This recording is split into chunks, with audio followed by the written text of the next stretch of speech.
Indonesia Political Opinion atau IPO merilis survei terbarunya terkait dinamika politik menuju Pilpres 2024. Dari temuan survei IPO, elektabilitas Partai Golkar serta Ketua Umumnya Erlangga Hartarto cukup moncer.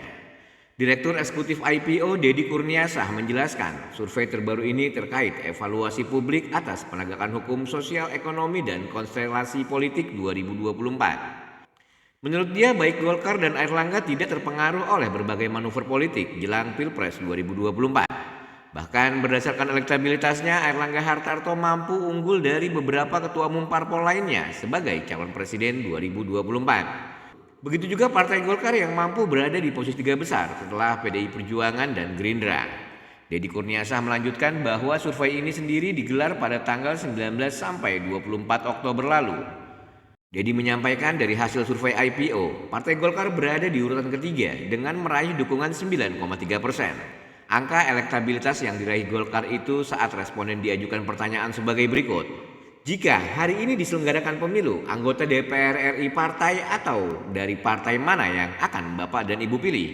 Jawaban sebagian besar responden diketahui memilih PDIP dengan 26,2%. Urutan kedua ada Gerindra 12,4%. Golkar pun konsisten mendapat popularitas dari pilihan warga ketika ditanyakan mengenai logo partai.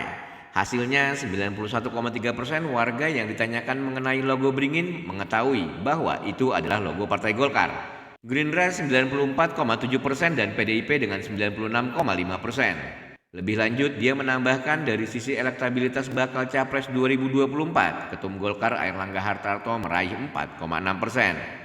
Figur yang juga menjabat Menko Perekonomian itu unggul dari Ketua Umum PKB Muhaimin Iskandar alias Caimin yang meraih hanya 2,4%. Angka pencapaian Erlangga itu juga di atas Gubernur Jawa Barat Ridwan Kamil atau RK yang dapat dukungan 3,8%. Kemudian dari kategori tokoh partai politik, Erlangga masuk dalam 3 besar capres yang dapat dukungan 9,3%. Deddy menganalisa elektabilitas moncer Airlangga tersebut tidak lepas dari posisi Airlangga sebagai Menko Perekonomian di Kabinet Jokowi. Figur ex-menteri perindustrian itu dinilai figur yang paling tenang dan tidak pernah membuat gaduh. Untuk diketahui, survei IPO menggunakan metode multi-stage random sampling. Responden yang dilibatkan sebanyak 1.200 orang. Dalam survei itu, margin of error kurang lebih 2,9% dengan tingkat kepercayaan 95%.